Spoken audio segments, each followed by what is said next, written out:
There it was, Karen's shiny luxury SUV, nosing down like a diving duck into the muddy edge of my pond, wheels spinning uselessly, mud bubbling like a witch's cauldron while she stood on the bank shrieking, "Someone do something!"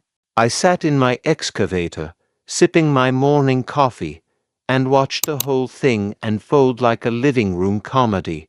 And I know exactly what you're thinking. Why would a middle-aged farmer help gravity do the talking? Believe me, I never pictured myself as the guy making an HOA president scream like she'd booked a cruise on the Titanic. But when someone rolls onto your land, treats it like their personal parking lot, and then hosts a wine and yoga picnic on your hayfield, well, patience starts to look a lot like a doormat. Before we get into the good part, drop a comment with your location and local time. I love seeing where you're tuning in from. If you'd asked me a few years ago what I thought about HOA letters, I'd have said, never dealt with one, plan to keep it that way. I was born and raised on this farm. My dad worked this soil, and his dad before him. We grow hay, run cattle, keep chickens, fix what breaks, and mind our own business. It's not glamorous, but it's steady, the kind of life where you wake up with the sunrise, hear the roosters grumble if you're late, and know exactly where your food came from. The only rules here were the ones nature made. Plant in season, fix your fence, keep the well clean. No committees with clipboards measuring the height of your grass. That was the beauty of it, freedom. Then the subdivision came. Developers scraped a cornfield flat and called it Meadowbrook Estates, which is hilarious because there's not a meadow left in sight. They slapped a guard shack at the gate like a crown and started mailing glossy brochures about lifestyle. With it came the HOA, the self-appointed guardians of curb appeal, ready to protect the realm from horrors such as mismatched mailboxes and non-compliant pansies. At first, I didn't care. They had their world, I had mine. And then came Karen. Technically Karen Thompson, but she introduced herself as the lifestyle chairwoman, which is HOA for medieval queen. I met her at the farmer's market. I was selling eggs and honey. She wrinkled her nose like I'd bottled manure and said, "This is quaint, but don't you think the presentation could be elevated?" "Elevated, lady, these are eggs. They come with their own packaging." Soon a shiny pamphlet showed up in my mailbox. "Join our beautification program. Optional for now, but we encourage participation to align with our community standards." At the bottom, in flowery script, "Your farm is the first thing visitors see when they turn into Meadowbrook. We'd appreciate cooperation in raising the aesthetic." Translation: my barn didn't match their Instagram feed. Then came a violation notice taped to my barn on my private property listing and painted structures visible from the road and improper storage of large equipment. I laughed out loud and tossed it. But that's when it clicked. Karen didn't see my farm as mine. She saw it as an extension of her resort brochure. Her crew started drifting up to the fence line with clipboards, scribbling like state inspectors. One even snapped photos of my cows. "We're documenting potential nuisances for community review," he said. "Nuisances?" I asked. "Those are cows. They moo." That's in the job description. Meanwhile, Karen would cruise past in her oversized SUV, roll down the window, and holler gems like, "Barn red would be more aesthetically pleasing, and your hay bales look sloppy from the road," and my personal favorite, "My yoga group would love to use your pond." I kept my temper corked and waved like a good neighbor, but patience only works when the other side has boundaries. Karen had none. Then I woke up one morning and found her SUV parked smack in the middle of my hay road. At first, I thought she'd broken down. Nope, she was in the driver's seat, sunglasses on, scrolling her phone like a queen surveying her kingdom. "Morning, Karen," I said. "You know this is my land, right?" She cracked the window just enough to smirk. "Technically, It's unused land. HOA streets don't allow overnight vehicles, and your farm road is just sitting here. That's my tractor access, I said.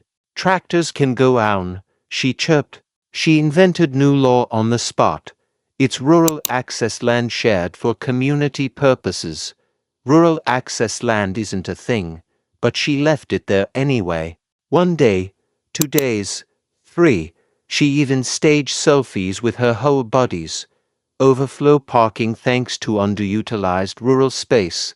That word expanded stung. This wasn't expansion. It was trespass dressed like entitlement. By the time she rolled out a literal tent by my pond tables draped in pastel cloths, pictures of mimosas, crustless quiche, and a chorus line of yoga mats, I nearly dropped my coffee. "Welcome to Meadowbrook's first farm two-table brunch," she announced, standing in my field and drinking Chardonnay at 10 a.m. duck-snipped ankles. A rooster torpedoed a ponytail. My cattle lined the fence like a skeptical audience. "Authenticity adds charm," she said, as if the chickens had agreed to be props. I told her to pack it up. She smiled a threatening smile. "Change is coming whether you like it or not. If you don't adapt, the city will rezone. Best to cooperate now, before it gets messy." There it was. Not a suggestion or warning. I looked at her SUV gleaming up the hill and felt the patience dam finally crack. "You want messy," I said. "Keep your car there and find out. Here's the thing about farms. We're patient, but we're not pushovers. If you disrespect the land long enough, it remembers." I didn't need to yell. I didn't need lawyers. I needed gravity, mud, and one trusty machine. That evening I walked the pond's edge, checked on the critters, and did some careful earthwork the way any farmer would before a rain. Nothing dramatic, nothing reckless, just enough to ensure that if someone insisted on parking at the water's edge for the view, nature would be prepared to have its say. By morning, the field looked the same to untrained eyes, but the land has moods, and I knew this one was settled in and ready. Next came the HOA parade. 3 SUVs, a golf cart with security stenciled on it, and a flock of clipboard warriors marching like they were storming Normandy. Karen led the charge, megaphone in hand. "Attention, farmer," she boomed. "This encroachment cannot continue. Your animals are noisy. Your structures are unsightly. Your pond is unsafe." Effective immediately, Meadowbrook Estates claims authority over this shared environment. One of her people held up a folder of Google Maps printouts.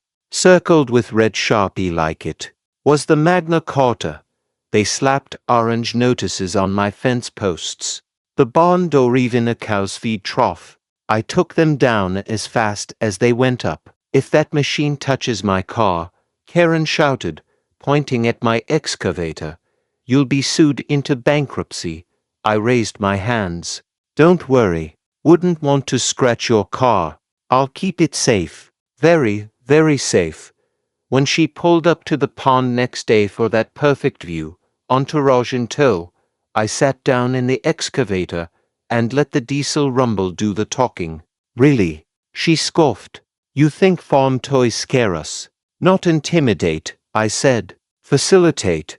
She parked anyway, front end toward the water as if posing for a brochure. Tires eased into grass that looked firm until it decided it wasn't. She laughed, polished her sunglasses, and launched into a speech about gazebos and sunrise yoga.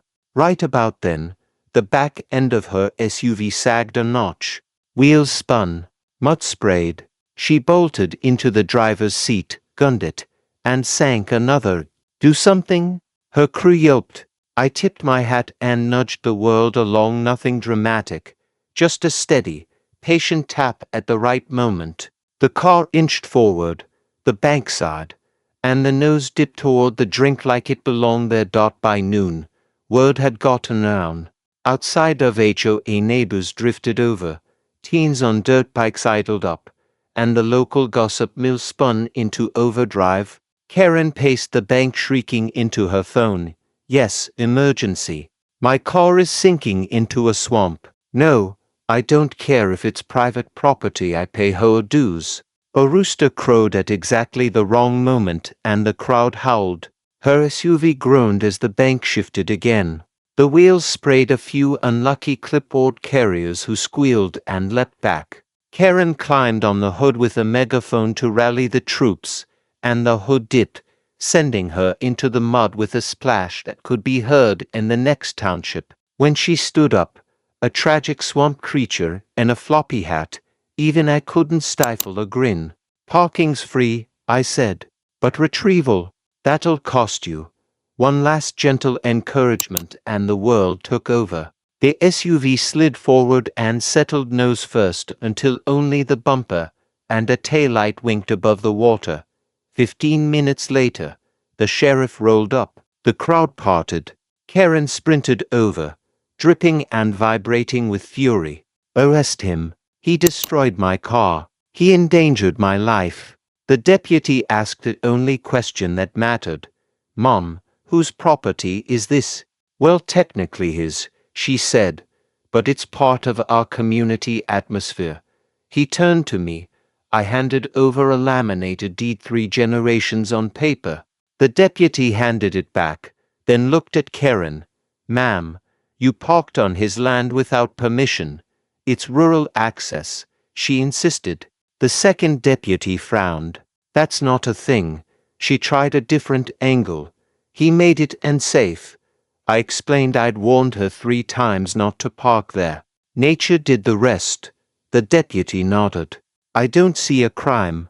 I do see trespassing. If the landowner wants to press charges, he can. The crowd chuckled.